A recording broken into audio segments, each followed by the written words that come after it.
Hello दोस्तों, आज 29 जून 2021 के करंट अफेयर को डिस्कस करेंगे। तो आज का पहला क्वेश्चन है, डीआरडीओ ने अग्नि प्राइम मिसाइल का सफल परीक्षण कहाँ किया? तो इसका answer option C, APJ Abdul Kalam island से। तो रिसेंटली डीआरडीओ ने अग्नि प्राइम मिसाइल का सफल परीक्षण किया है और ये कहाँ से किया गया है? तो ओडिशा के doctor APJ Abdul Kalam island से। तो अग्नि प्राइम ये एक surface to surface ballistic missile है और ये न्यूक्लियर कैपेबल है, ठीक है। अच्छा, अग्नि प्राइम ये new generation advance variant of अग्नि क्लास ऑफ मिसाइल है, यानी कि अग्नि सीरीज का, यानी कि अग्नि 1 2 3 4 5 6 एंड नाउ प्राइम। तो यहाँ पे अग्नि 6 जो है ये अंडर डेवलपमेंट में है, ठीक है। तो अग्नि प्राइम की रेंज है 1000 से 2000 किलोमीटर। तो रिवीजन कर लेते हैं। तो रिसेंटली डीआरडीओ ने 25 पिनाका रॉकेट का सफल परीक्षण किया है। कहाँ से? तो आईटीआर चांदीपुर उड़ीसा से, ठीक है। तो डीआरडीओ यानी कि डिफेंस रिसर्च डेवलपमेंट ऑर्गेनाइजेशन कब बना था? तो 1958 को। हेडक्वार्टर है न्यू दिल्ली में और चेयरमैन है अभी प्रेजेंट टाइम डॉक्टर जी सतीश रेड्डी। तो आपको doctor APJ Abdul Kalam island यहाँ पे मिल जाएगा नियर भीतरकनिका नेशनल पार्क। अगला क्वेश्चन है, बर्मी अंगूर को निम्नलिखित में से किस नाम से जाना जाता है? तो इसका आंसर ऑप्शन ए, लेटेकू।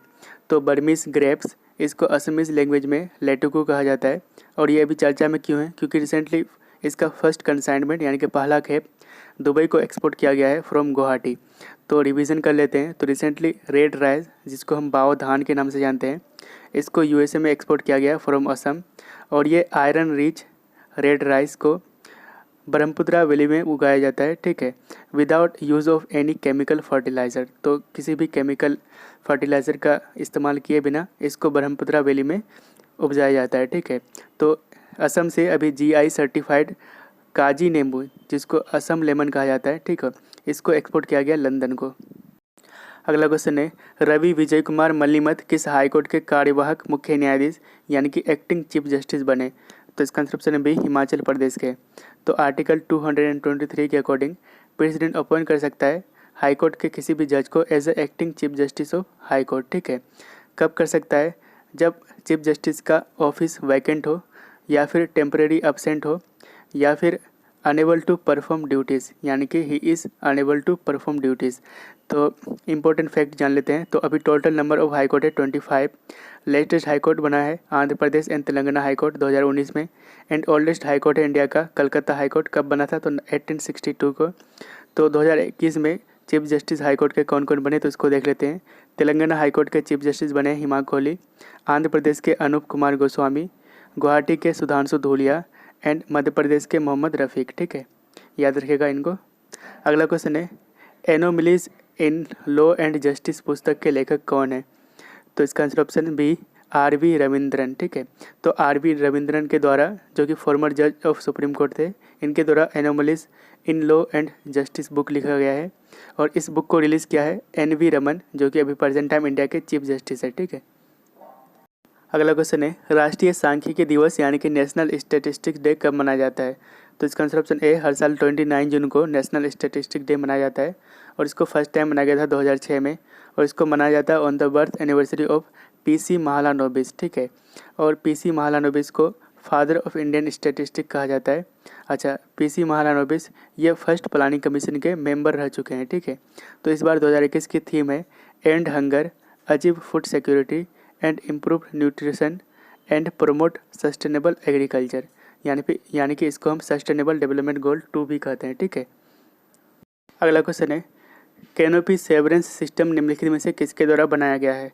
तो इसका आंसर ऑप्शन ए, ARDE के द्वारा। तो कैनोपी सेवरेंस सिस्टम यानी कि CSS, इसको बनाया गया है ARDE के द्वारा, यानी कि armament research and development establishment, ये पुणे में स्थित है और इसको बनाया गया है HERML की मदद से, यानी कि high energy material research laboratory, ये भी पुणे में स्थित है। तो ये CSS यानी कि कैनोपी सेवरेंस सिस्टम, ये पायलट को इमरजेंसी के दौरान एयरक्राफ्ट से निकलने में मदद करेगा और ये CSS स्किप सिस्टम, इसको डिज़ाइन किया गया है LCA तेजस, यानी कि लाइट कॉम्बैट एयरक्राफ्ट तेजस के लिए बनाया गया है, जो कि भारत ने इसको खुद से बनाया है। दूसरा है ट्रेनर एयरक्राफ्ट एंड तीसरा है HJT-36 एंड HTT-40 एयरक्राफ्ट। अगला क्वेश्चन है, जेरेमी केसल निम्नलिखित में से किसके शिकायत अधिकारी यानी कि ग्रीवेंस ऑफिसर बने? तो इसका आंसर ऑप्शन ए ट्विटर के, ठीक है। तो जेरेमी केसल ये new grievance officer of India Twitter के बने हैं। तो न्यू आईटी रूल 2021 इसका पूरा नाम है IT intermediary guidelines and digital media ethics code rule 2021। तो इस रूल के अकॉर्डिंग वैसे सोशल मीडिया प्लेटफॉर्म जिसका यूज़र 5 मिलियन से ज़्यादा हो तो उसको 3 ऑफिसर अपॉइंट करने होते हैं, 1 नोडल ऑफिसर, 1 ग्रीवेंस ऑफिसर यानी कि शिकायत अधिकारी एंड 1 चीफ कंप्लायंस ऑफिसर यानी कि मुख्य अनुपालन अधिकारी, ठीक है। तो फेसबुक ने भी अपना ग्रीवेंस ऑफिसर नियुक्त किया है। तो किसको किया है? तो स्फूर्ति प्रिया को, इसको भी याद रखेगा। तो अभी ट्विटर ने एक घिनौना काम किया है। तो इन्होंने अपने वेबसाइट में एक मैप में भारत के मैप से लद्दाख और जम्मू कश्मीर को सेपरेट कंट्री डिनोट किया है, ठीक है, और बाद में इसको फिर सही किया है। अगला क्वेश्चन है, लिडार सर्वे रिपोर्ट निम्नलिखित में से किसने जारी की है? तो इसका answer option B Prakash Javadekar. तो लिडार सर्वे रिपोर्ट इसको रिलीज़ करा है union environment minister Prakash Javadekar ने, और इस रिपोर्ट का इस्तेमाल फॉरेस्ट में ग्राउंड वाटर को बढ़ाने के लिए किया जाएगा ताकि जो भी फॉरेस्ट एनिमल है वो पानी के तलाश में बाहर न निकले जंगलों से, ठीक है। तो लिडार का फुल फॉर्म है लाइट डिटेक्शन रेंजिंग। ये एक टेक्नोलॉजी है जिसका इस्तेमाल किया गया था create 3D image in forest to recommend soil and water conservation structure, ठीक है। और ये सर्वे 10 स्टेट में किया गया है, ठीक है। तो वो कौन कौन से हैं? असम, बिहार, झारखंड, छत्तीसगढ़, गोवा, MP, महाराष्ट्र, मणिपुर, नागालैंड एंड त्रिपुरा, ठीक है। अगला क्वेश्चन है, अतानु दास और दीपिका कुमारी का संबंध किस खेल से है? तो इसका आंसर ऑप्शन सी आर्चरी से, ठीक है। तो अतानु दास और दीपिका कुमारी ये दोनों हस्बैंड वाइफ है और ये इंडियन आर्चर है यानी कि तीर अंदाजबाज। तो recently archery world cup 2021 stage 3 में जो कहाँ पे हुआ? तो पेरिस में, ठीक है। और यहाँ पे मिक्स्ड टीम इवेंट पे ये दोनों भारत के लिए गोल्ड मेडल जीती है।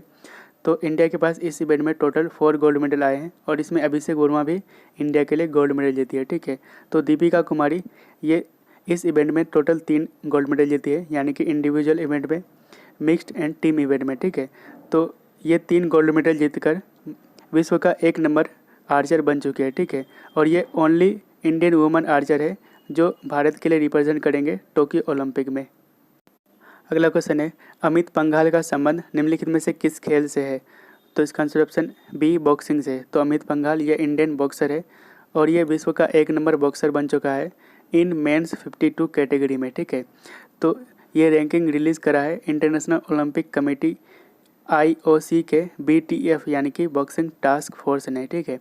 तो इसमें वुमेंस 51 kg के कैटेगरी में मेरी कॉम का रैंक है 7th एंड 69 kg कैटेगरी में पूजा रानी का रैंक है 8th। तो ये दोनों मतलब मेरी कॉम एंड पूजा रानी ये इंडियन बॉक्सर है, ठीक है। अगला क्वेश्चन है, 40 साल के बाद चंदिरा प्रियंका किस राज्य या फिर यूटी के प्रथम महिला मंत्री बने? तो इसका आंसर ऑप्शन सी पुडुचेरी के। तो चंदिरा प्रियंका ये ऑल इंडिया NR कांग्रेस से बिलोंग करती है। तो पुडुचेरी इसकी कैपिटल है पुडुचेरी। टोटल डिस्ट्रिक्ट है 4। CM है N Rangaswamy and lieutenant governor है तमिलसाई सौंदरराजन जो कि एडिशनल चार्ज में है। तो तमिलसाई सौंदरराजन ये गवर्नर है तेलंगाना के, ठीक है। तो 4 डिस्ट्रिक्ट है पुडुचेरी के, वो कहाँ कहाँ है? तो यनम आंध्र प्रदेश में, पुडुचेरी एंड करैकल तमिलनाडु में एंड माहे केरला में। अगला क्वेश्चन है, स्टीफन लोफवेन किस देश का प्रधानमंत्री थे? तो इसका आंसर ऑप्शन सी स्वीडन के। तो रिसेंटली इन्होंने अपने पद से रिज़ाइन दे दिया है इसलिए चर्चा में है। तो स्वीडन आपको मैप में यहाँ मिल जाएगा रेड कलर का। इसके पड़ोसी देश है नॉर्वे और फिनलैंड और स्वीडन की कैपिटल है स्टॉकहोम और करेंसी है स्वीडिश कोरोना। अगला क्वेश्चन है, विदेशी वर्कर्स के लिए विश्व का सबसे महंगा सिटी कौन सा है? तो इसका आंसर ऑप्शन सी अशगाबाद। तो according to Mercer cost of living survey 2021 तो विश्व में सबसे ज़्यादा एक्सपेंसिव सिटी है फॉर फॉरेन वर्कर्स अशगाबाद जो कि कैपिटल है तुर्कमेनिस्तान की। दूसरे नंबर पे हांगकांग। अच्छा, मुंबई की रैंक है 78th एंड दिल्ली की है 117। अगला क्वेश्चन है, बंकिम चंद्र चटर्जी का जन्मदिन कब मनाया जाता है? तो इसका आंसर ऑप्शन ए हर साल 27 जून को इनका जन्मदिन मनाया जाता है। तो इनका जन्म 27 जून 1883 को कोलकाता में हुए थे और ये कंपोजर थे वंदे मातरम के। और वंदे मातरम ये लिया गया है आनंद मठ नॉवेल से। अच्छा, आपको पता होगा वंदे मातरम ये नेशनल सॉन्ग है इंडिया का।